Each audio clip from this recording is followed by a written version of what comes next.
Sebetulnya kenapa sih kita perlu menetapkan nilai-nilai kementerian itu?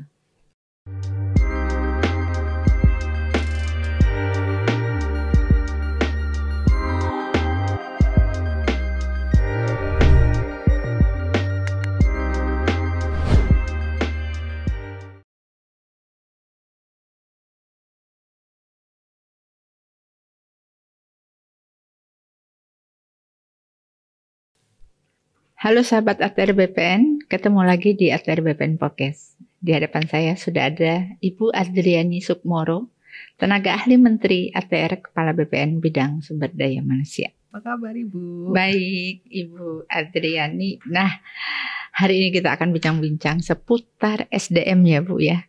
Apalagi ini adalah bulan April di mana mendekati tanggal 21 Hari Kartini. Bu Adriani, kalau kita bicara SDM itu nggak ada selesainya. Karena SDM itu adalah modal dasar suatu organisasi. Nah, terkait dengan itu saat ini kan Kementerian ATR BPN sedang berbenah untuk menjadi organisasi pertanahan dan tata ruang berkelas dunia. Dan mampu bersaing di era industri 4.0. Untuk itu, menuju ke arah sana, perbaikan organisasi apa yang diperlukan oleh Kementerian ATR BPN? Terima kasih Bu Yulia, ini pertanyaannya sangat menarik bagi saya ya. Apalagi saya diundang berbicara untuk dalam rangka peringatan Hari Kartini ya. Tidak dapat disangkal di Kementerian ATR BPN ini kita mempunyai sejumlah karyawan wanita yang pastinya turut berkontribusi dalam kementerian kita. Apa yang terjadi saat ini merupakan fenomena global ya, fenomena global di mana perubahan terjadi di mana-mana. Sebenarnya perubahan itu bukan terjadi saat ini saja ya Bu ya, kan kita tahu sudah lama lah dari sejak dulu sampai sekarang itu semuanya berubah, tidak ada yang menetap ya. Change is the only constant kan itu dikatakan. Nah perubahan itu akhir-akhir ini semakin cepat, ritmenya semakin cepat dibandingkan dulu. Karena dipicu oleh kemajuan teknologi. Ya. Seperti misalnya apa yang kita lakukan saat ini, podcast. Gitu. Dulu kalau mau berbicara dengan pihak eksternal mungkin hanya melalui saluran radio, gitu. Lalu ada televisi dan sekarang podcast. Gitu ya. Itu hebat sekali, luar biasa. Nah perubahan-perubahan ini karena semakin cepat sangat beresiko, tidak dapat diduga.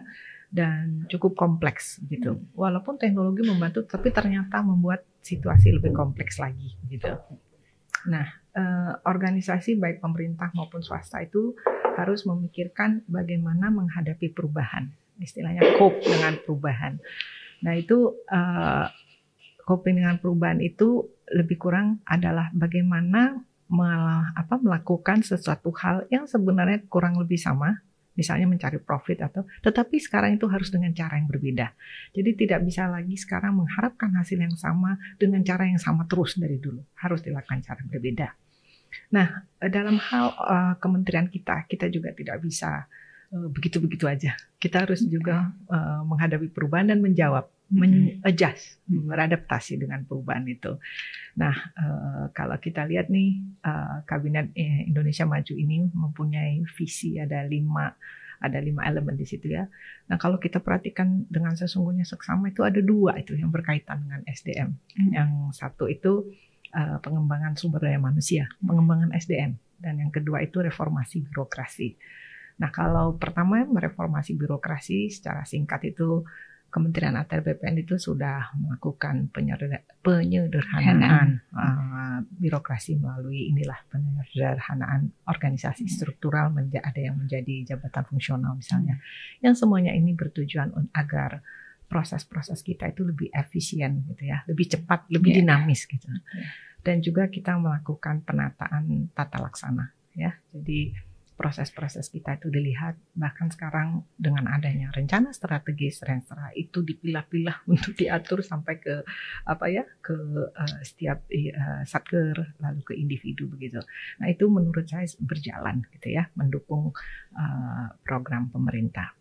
Nah yang saya sangat tertarik itu dalam hal pengembangan SDM ya. Pengembangan SDM ini tidak ada habis-habisnya gitu. Karena apa? Karena semua orang mau belajar, baik Ibu Yuli dan timnya dan semuanya. Dalam hal SDM, pengembangan SDM-nya saya tertarik sekali. Karena tidak dapat dipungkiri, pengembangan SDM itu tidak ada habis-habisnya. Ya. Setiap hari seorang itu belajar, tidak ada yang mau berhenti belajar. Nah, karena itu saya lihat nih dalam Kementerian ATR BPN, program pengembangan SDM-nya itu luar biasa ya. Seperti misalnya saya lihat sistem rekrutmen dan promosi kita. Ya, saya terlibat dalam pansel panitia seleksi untuk jabatan Pratama dan Madya gitu ya. Nah itu saya lihat betapa transparannya sistem kita membuat semua orang segala level itu tahu sedang ada lowongan misalnya dan prosesnya itu dijelaskan dengan detail. Nah saya pikir ini bagus sekali ya pengembangan SDM seperti ini. Lalu juga saya lihat kita mulai menuju ke penilaian berbasis kinerja yang lebih ideal lagi begitu. Ada arahan-arahan dari Kemenpan dan saya lihat Kemenpan sendiri semakin memperbaiki sistemnya. Nah ini bagus ya. Dari segi pelatihan itu tidak diragukan banyak sekali saya lihat ya. Pelatihan kepemimpinan, pelatihan kemampuan teknis, juga pelatihan kompetensi itu dijalankan oleh PPSDM ya, bagus sekali gitu. Bahkan pelatihan kita itu sudah berbasis elektronik ya. Jadi kita siap gitu. Kemarin ada pandemi COVID ya, mulai hingga sekarang kita pelatihan itu tidak berhenti karena memang kita sudah siap untuk pelatihan yang berbasis elektronik begitu. Saya lihat juga pengadaan modul-modul yang selaras dengan Renstra dan target-target kementerian itu dilakukan oleh bagian pusat pelatihan kita sehingga apa yang disajikan, apa yang digiatkan itu sangat up to date ya, benar-benar terkini begitu. Tahun ini semoga kita bisa PPSDM itu bisa meluncurkan assessment center ya. Jadi terbayang tuh kalau kementerian ini mempunyai assessment center, kita melakukan sendiri assessment yang benar-benar dalam mengenai pegawai kita sehingga pegawai itu akan lebih siap begitu. Siap benar-benar mempersiapkan diri, nggak main-main lagi. Sudah ada assessment centernya, harus benar-benar meningkatkan kompetensi dan potensinya gitu. Yang saya lihat lagi ini mengenai ini ya, manajemen talenta. Ini Kementerian ATR BPN ini sangat giat membuat program-program manajemen talenta untuk penerapan sistem merit begitu ya. Semoga apa yang saya katakan bisa dimengerti nanti ya oleh teman-teman yang mendengarkan. Karena ini sangat mengarah ke SDM lah, pengelolaan SDM. Dan yang dilakukan kementerian kita juga kementerian lain ini ada yang namanya aparatur muda unggul. Ya, aparatur muda unggul itu adalah meningkatkan pendidikan pegawai kita lebih gitu ya. Jadi kita menyediakan program S2 dan S3 bagi pegawai kita yang muda berpotensi, yang muda dan berpotensi. Ya, jadi tentu ada program seleksinya, proses seleksinya, tapi tujuannya itu bagus sekali. Dan terakhir mungkin saya lihat kementerian kita juga sekarang sedang menggodok program magang ya untuk mendukung programnya Kemendikbud ya. Itu programnya namanya Kampus Merdeka Belajar Kampus Merdeka ya, MBKM. Nah ini bagus sekali ya kalau mahasiswa nanti bisa datang ke kementerian kita selama 6 bulan atau 2 semester berarti setahun dan itu mereka mendapatkan sesuatu sehingga kita membantu mereka untuk siap nanti kerja di lapangan. Nah, jadi kurang lebih seperti itu Bu program-program kita. Mesti kalau menjelaskan SDM ini nggak cukup kita satu SKS ya Bu ya. Nah terkait itu mungkin bisa dijelaskan Bu Adriani, bisa dijelaskan lebih lanjut mengenai nilai-nilai kementerian. Sebetulnya kenapa sih kita perlu menetapkan nilai-nilai kementerian itu? Oh ya. Benar sekali nih kita bulan Mei tahun lalu ya kita meluncurkan nilai-nilai kementerian. Gitu. Nilai-nilai kementerian ini sangat penting karena nilai-nilai kementerian ini menjadi pedoman bagi pegawai kita untuk berperilaku dalam tanda kutip ya. Jadi ada 3 di situ dalam nilainya kita: melayani, profesional, terpercaya. Nah, itulah nilai-nilai Kementerian ATR BPN. Diharapkan pegawai-pegawai kita itu dalam bekerja itu melayani, dalam bekerja itu profesional, dan dalam bekerja itu bisa dipercaya, terpercaya. Ya. Jadi kembali ke pertanyaan Ibu tentang nilai-nilai ini, mengapa perlu? Karena sekali lagi inilah yang menjadi identitas kita. Jadi kalau diharapkan nantinya kalau ada orang yang bertanya tentang Kementerian ATR BPN, pegawainya misalnya, mereka seharusnya mengatakan, pegawai ATR, pegawai BPN, mereka itu melayani, mereka profesional, mereka terpercaya. Jadi sekali lagi inilah pentingnya nilai-nilai kementerian yang menjadi pedoman kita berperilaku, menjadi dasar kita untuk berperilaku. Ya. Iya, tentunya nilai-nilai ini tidak hanya diucapkan di bibir ya Bu, atau sebuah tagline saja. Nah, bagaimana kementerian ini dapat menyosialisasikannya, mengingat kementerian ini mempunyai kantor itu cukup banyak, hampir 500 unit kantor, 470 kantor dan 33 kanwil ya Bu. Bagaimana kementerian ini dapat mensosialisasikan sehingga itu tidak hanya dapat diucapkan atau menjadi sebuah brand tagline-nya saja gitu. Oh ya, betul sekali Bu.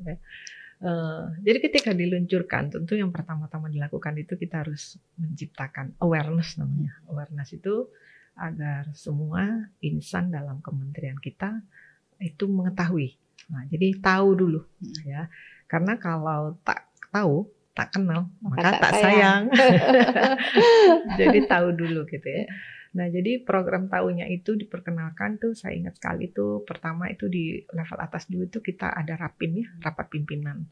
Setelah itu kita ada seminar sehari itu khusus tentang nilai kementerian waktu itu ya, beberapa waktu lalu. Setelah itu kita masuk ke kepala kantor wilayah dan kepala pertanahan, lalu juga kita masuk ke Sesdikjen ya, dan segala jajaran pimpinan. Setelah itu PPSDM itu membantu kita membuat program-program. Jadi khusus nilai-nilai kementerian itu di invite lah gitu, dan itu dimasukkan ke dalam kompetensi. Jadi pelatihan kepemimpinan itu ada ininya Bu, ada nilai-nilai kementerian. Nah itu prosesnya, itu satu. Lalu untuk menjangkau semua juga kita bagian humas nih. Bagian humas ini banyak sekali membantu, bahkan bisa dikatakan yang pertama membantu dengan apa yang bisa dilihat secara kasat mata, visual gitu ya. Jadi melayani profesional terpercaya, tagline itu ada, langsung ada dan langsung ditetapkan bentuknya seperti apa. Nah itu bagus sekali ya. Penting ada konsistensi dalam menampilkannya. Jadi kalau kita presentasi muncul, kalau surat menyurat muncul, mau nanti ini saya yakin nih podcast ini muncul melayani. Jadi di dalam bentuk apapun, press release atau apapun itu, internal, eksternal itu muncul. Yang lainnya itu saya lihat rapat kerja Kanwil juga akhir tahun kemarin itu ada juga yang memasukkan itu sebagai agenda. Nah itu pentingnya. Setelah awareness itu tahu, masuk ke tahap internalisasi. Nah internalisasi ini intinya, core-nya. Ibu seperti yang Ibu katakan tadi, jangan hanya ngomong aja. Nah internalisasi itu suatu proses. Kalau bisa kita lihat itu mau satker, mau itu kantor misalnya, itu ada pimpinan, ada yang namanya agen perubahan. Agen perubahan ada yang sudah ditunjuk ya, dan ada pegawai-pegawai lainnya. Nah ini tiga ini, itu harus saling bersama-sama, harus ada wadahnya untuk bisa mengingatkan, selalu mengingatkan kembali. Jadi ada continuity, ada keberlanjutan, komunikasi yang terus berlanjut mengenai ini. Nah ini podcast ini sebenarnya dari Humas ini bagus sekali dalam rangka hari peringatan Hari Kartini saja kita membicarakan melayani profesional terpercaya. Ini Humas ini membantu dalam hal ini, ikut menggalakkan. Jadi memang seharusnya semuanya harus mempercepat keberlanjutan proses internalisasi nilai-nilai kementerian. Begitu Bu. Luar biasa ya tentunya kalau kita bicara tentang melayani profesional terpercaya. Memang kita ini adalah salah satu instansi yang bergerak di bidang layanan. Kepercayaan itu sangat kita butuhkan karena trust yang kita butuhkan dari masyarakat terhadap kita sehingga kita bisa melayani secara profesional. Jadi melayani dulu secara baik, profesional dalam melaksanakan layanan yang kita lakukan, itu tentunya terpercaya sehingga masyarakat trust sama kita, percaya sama kita ya Bu. Jadi luar biasa. Jadi menurut Bu Adriani, bagaimana agar setiap individu yang berada di bawah naungan Kementerian ATR BPN bisa tertanam karakter nilai-nilai Kementerian ATR BPN dan memiliki komitmen yang sama. Menurut Ibu seperti apa? Ya. Ini menarik sekali ya. Di satu kesempatan tuh saya mengatakan bila menyangkut nilai-nilai itu dimulai dari pimpinannya ya.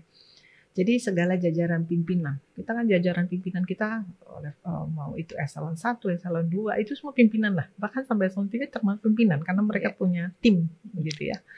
Nah, para pimpinan ini tuh harus memberikan contoh, menjadi panutan gitu. Tapi mereka juga itu secara individu harus melihat dan menyadari perlunya perubahan tadi itu Bu, yang di awal. Ya, kenapa kita sekarang punya nilai-nilai gitu kan? Nah, ketika mereka sudah melihat dan menyadari perlunya perubahan, mereka itu pimpinan ini harus menumbuhkan dalam dirinya juga percaya bahwa perubahan itu bisa dilakukan, bisa terjadi. Nah, kalau pimpinan sudah merasa, waduh berat begitu, nggak akan jalan gitu. Kalau kita lihat di sini yang pertanyaan Ibu itu kan menyangkut mindset ya, perubahan mindset. Kementerian ATR BPN ini sebelum digabung atau setelah digabung sama ya itu sudah berdiri berpuluh tahun.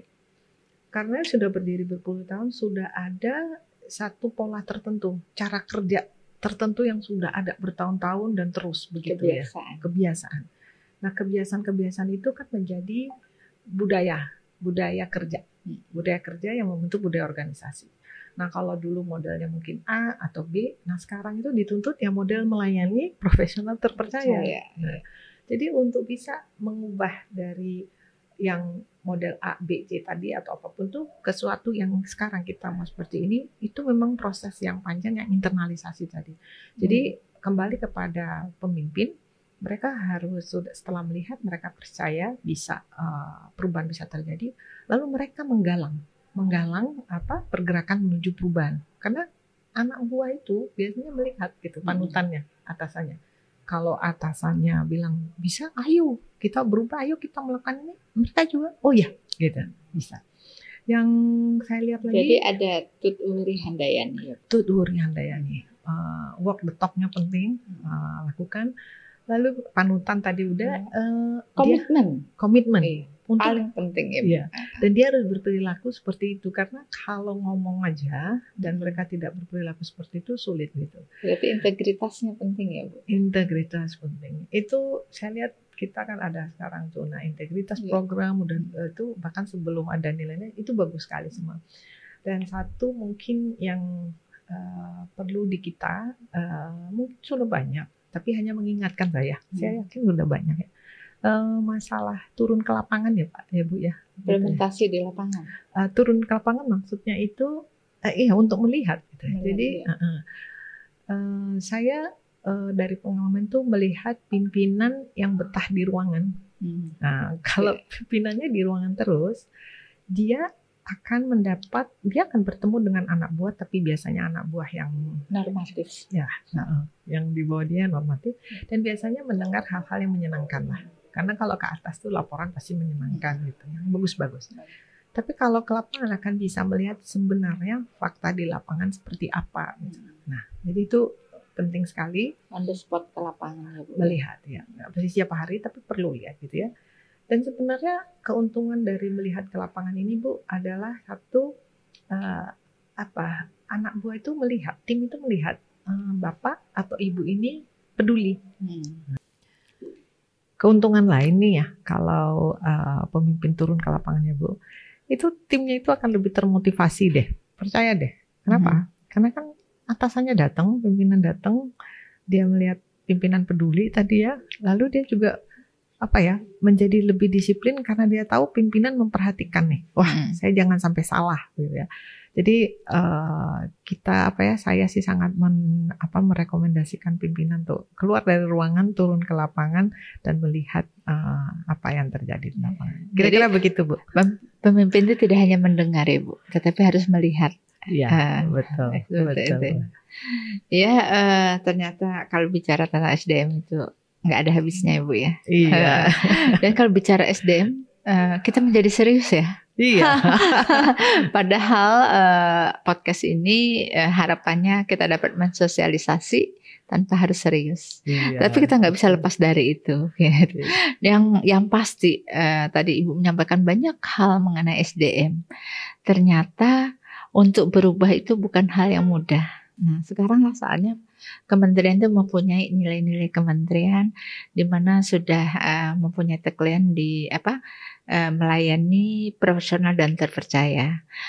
Jadi perubahan itu memang tidak enak. Iya, perubahan itu awalnya membuat tidak nyaman. Memang tidak nyaman. Jadi memang padahal kita sekarang sedang move on ya ke dari manual ke digital. Jadi dengan harapan SDM ini makin banyak, bukan SDM-nya ya, tetapi kualitasnya. Jadi kalau kita tidak berubah, berarti kita bukan masuk dalam golongan yang nilai-nilai kementerian itu ya Bu. Iya. Akan tergerus oleh zaman. Tergerus oleh zaman. Kalau tidak mau berubah. Nah ini Bu, menarik tadi ya tentang peringatan Hari Kartini, kita bicara ini ya. Jadi kalau saya lihat ada kelebihan-kelebihan yang dimiliki wanita atau perempuan lah ya, yang bisa sebenarnya dipertajam untuk maju dalam melayani profesional terpercaya. Itu secara lahiriahnya itu kita sudah terlatih ya melayani dalam keluarga ya, mengurus keluarga itu melayani sebenarnya, menyediakan segala sesuatu lah A sampai Z gitu ya. Jadi wanita itu multitasking. Ya. Jadi kalau ini wanita perempuan ya, pegawai perempuan di kementerian kita memberi contoh ya, kita melayani berperilaku yang memberikan layanan berstandar dunia ya, orientasi pada peningkatan kepercayaan masyarakat begitu. Nah itu kita memanfaatkan kelebihan kita begitu. Lalu juga masalah profesional gitu ya. Saya yakinnya perempuan itu kan senang berbicara ya, senang berkomunikasi, memang lahiriah dari sononya. Nah itu kalau digunakan, dimanfaatkan dia untuk berkolaborasi, bersikap terbuka begitu ya. Dan meningkatkan semua kemampuannya, skillnya, kompetensinya, maka dia diharapkan nanti perempuan-perempuan ini bisa benar-benar profesional seperti nilai-nilai kita. Dan perempuan kalau dari program CSR yang saya ikuti dulu ya, pengalaman dulu itu ada program khusus, dan kementerian kita juga ada, di mana ibu-ibu rumah tangga perempuan itu diberdayakan ya. Ada yang namanya financial literacy program, ada program produksi home industry dan lain-lain, itu diberi biaya oleh perusahaan-perusahaan. Kementerian kita juga bisa melakukan itu untuk membantu perekonomian keluarga. Jadi di sini yang tersirat dan mungkin kadang-kadang nggak tersurat adalah perempuan itu bisa dipercaya, dipercaya dalam memegang uang. Kalau dia punya uang itu untuk pendidikan anak-anaknya, kemajuan anak-anaknya. Jadi dalam rangka peringatan Hari Kartini ini, mari kita para perempuan, para wanita ini kita menjadi contoh ya dalam melayani profesional terpercaya. Luar biasa. Memang perempuan itu tidak hanya dituntut untuk sukses di karir, tetapi dia juga tidak melupakan kodratnya sebagai wanita. Jadi sukses di luar tetapi tidak menyebabkan berantakan di dalamnya, karena bagaimanapun dia dituntut untuk menjadi seorang ibu yang baik bagi anak-anaknya, juga menjadi istri yang baik bagi suaminya. Setinggi apapun karirnya ya Bu ya. Iya, Jadi betul. luar biasa. Jadi kalau kita bicara gender, ada dekade yang mengatakan bahwa perempuan itu harus setara dengan lelaki. Tetapi dalam perjalanannya tidak harus setara. Tetapi diberi kesempatan yang sama, tetapi tidak harus sejajar dengan pria. Karena kodratnya ya Bu ya. Bukan berarti wanita selalu ada di bawah pria. Kita beruntung hidup di negeri ini, di Indonesia, karena kesempatan itu terbuka lebar. Tidak ada perbedaan. Ibu Yuli menjadi kepala biro, anak buahnya banyak juga para pria, gitu ya. Jadi kesempatan terbuka, tidak penting gender, yang penting adalah kualifikasi, kompetensi. Jadi itu fokus itu, kesempatan kita terbuka lebar. Luar biasa. Jadi berbahagialah kita sebagai wanita Indonesia ya Bu ya. Iya betul. Iya. Baik Sobat ATR BPN, mungkin kita sampai ke ujung dari obrolan kita pada hari ini. Selanjutnya sampai ketemu kita pada obrolan berikutnya, tentunya dengan materi yang lebih menarik lagi. Terima kasih Bu Adriani atas waktunya yang sudah ngobrol bersama kami di ATR BPN Podcast. Terima kasih Bu. Terima kasih. Sampai jumpa lagi. Ya.